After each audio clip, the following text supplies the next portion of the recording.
মহুয়া মৈত্র সাংসদ পদ খারিজ হয়েছে, আর সুপ্রিম কোর্টে মহুয়া মৈত্র শুনানির পর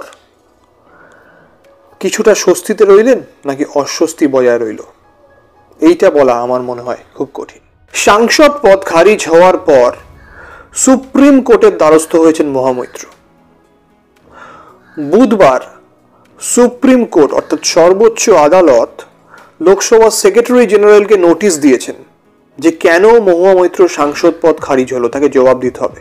তবে একই সঙ্গে যতদিন না পর্যন্ত শুনানি হচ্ছে মহুয়া মৈত্রকে কিন্তু সাংসদ পদ ফিরিয়ে দেওয়া হলো না, উনি সংসদে অংশগ্রহণ করতে পারবেন না। সুতরাং স্বস্তি এবং অস্বস্তি মুদ্রার যেন এক পিঠ এবং অন্য পিঠ। বিস্তারিত আলোচনা আমরা করব, কিন্তু তার আগে একটা কথা বলি। খবরের সরল ব্যাখ্যা যদি আপনারা পেতে চান তাহলে এই চ্যানেলটা সাবস্ক্রাইব করতে পারেন। আমাকে আপনারা একই নামে অর্থাৎ একই আইডিতে ফেসবুক এবং ইনস্টাগ্রামেও পেয়ে যাবেন। লোকসভার এথিক্স কমিটির সুপারিশের ভিত্তিতে বহিষ্কার হয়েছেন মহুয়া মৈত্র। তার আইনজীবী অভিষেক মানু সিংভি আদালতে বলেছেন এটা হচ্ছে এথিক্যাল মিসকন্ডাক্ট। তবে সুপ্রিম কোর্ট কি লোকসভার কোনো সিদ্ধান্তের পর্যালোচনা করতে পারে, এই বিষয়টা নিয়েও কিন্তু প্রশ্ন উঠে গিয়েছে।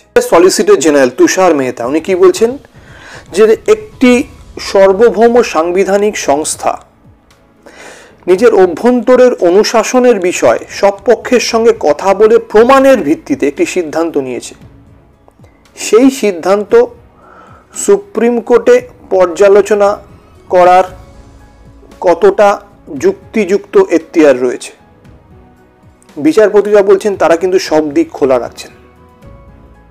কথা যখন সুপ্রিম কোর্ট বলছে সেই সময় তারা কিন্তু লোকসভা সেক্রেটারি জেনারেলকে নোটিশ করছে। সলিসিটর জেনারেল বলছেন আমি তার পক্ষ থেকে নিজেই উপস্থিত আছি, তাকে নোটিশ করার কি প্রয়োজন, সেই কথায় কিন্তু কর্ণপাত করছে না সুপ্রিম কোর্ট। অর্থাৎ লোকসভা সেক্রেটারি জেনারেলকে কিন্তু জবাব দিতে হবে কেন সাংসদ মহুয়া মৈত্রর সাংসদ পদ খারিজ করা হয়েছে। এটা ঠিক, মহুয়া কিন্তু লোকসভার সচিবালয়, লোকসভার স্পিকার এবং লোকসভার এথিক্স কমিটির বিরুদ্ধে একাধারে মামলা করেছিলেন। সুপ্রিম কোর্ট কিন্তু লোকসভার সচিবালয়ের তরফে লোকসভার সেক্রেটারি জেনারেলকেই নোটিশ পাঠিয়েছেন, তাকে কিন্তু নির্দিষ্ট সময়ের মধ্যে জবাব দিতে হবে। আইনজীবী অভিষেক মানু সিংভি চেয়েছিলেন অন্তর্বর্তী ব্যবস্থা হিসেবে মহুয়াকে যেন লোকসভায় অংশগ্রহণ করতে দেওয়া হয়, আদালত সেটা মানেনি। সুপ্রিম কোর্ট পরিষ্কার জানিয়েছে পরবর্তী শুনানি মার্চের 11 তারিখ অর্থাৎ সেই সোমবার থেকে যে সপ্তাহ শুরু হচ্ছে। তার মানে একটা জিনিস আপনারা বুঝে দেখুন, মার্চে যদি শুনানি হয় তার আগেই নির্বাচন ঘোষণা হয়ে যাবে। সুতরাং এই লোকসভায় মহুয়ার ফিরে যাওয়ার রাস্তা কার্যত বন্ধ হয়ে গেল। এর আগের ঘটনা আপনারা জানেন, ঘুষ নিয়ে প্রশ্ন করার অভিযোগ ওঠে মহুয়া মৈত্রের বিরুদ্ধে। সংসদে এথিক্স কমিটির ওপর দায়িত্ববর্তার বিষয়টা খতিয়ে দেখার জন্য এথিক্স কমিটির সুপারিশের ভিত্তিতে মহুয়া মৈত্র সাংসদ পদ খারিজ হয়। মহুয়া মৈত্র আইনজীবী অভিষেক মানু সিংভি আদালতে বলেছেন অত্যন্ত তুচ্ছ কারণে একজন সাংসদের সাংসদ পদ খারিজ করা হয়েছে।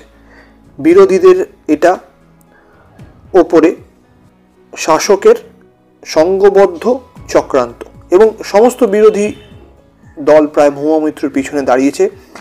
সোনিয়া গান্ধীকে দেখা যায় মহুয়া মৈত্রের পিছনে দাঁড়াতে সংবাদ মাধ্যমের ক্যামেরার সামনে। যে এক শিল্পপতিকে উনি অর্থাৎ যার বিষয় নিয়ে উনি সওয়াল করেছেন বলে অভিযোগ উঠেছে, তাকে সংসদের পোর্টালের লগইন আইডি পাসওয়ার্ড শেয়ার করেছিলেন। এই অভিযোগে মহুয়া মৈত্র সাংসদ পদ খারিজ হয়েছে বলে অভিযোগ করেছেন মহুয়া মৈত্রর আইনজীবী অভিষেক মানু সিংভি। কিন্তু উনি তার সাথে এটাও বলছেন যে কোথাও এই নিয়মটা নেই যে এই তুচ্ছ কারণে কোনো সাংসদের সাংসদ পদ খারিজ হতে পারে। যখন আদালত প্রশ্ন করছে তার মানে আপনি মেনে নিচ্ছেন যে উনি সংসদের পোর্টালের লগইন আইডি পাসওয়ার্ড কোনো নির্দিষ্ট একজন শিল্পপতিকে শেয়ার করেছিলেন।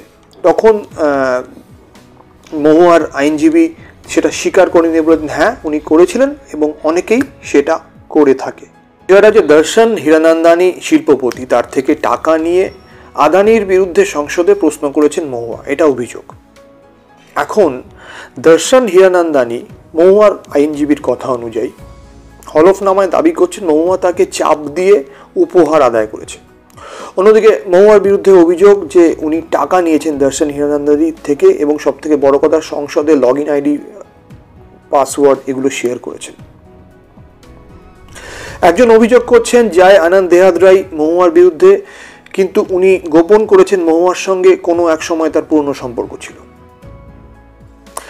আর মহুয়া যে টাকা নিয়েছেন সেই লেনদেনের কোনো প্রমাণ পাওয়া যায়নি।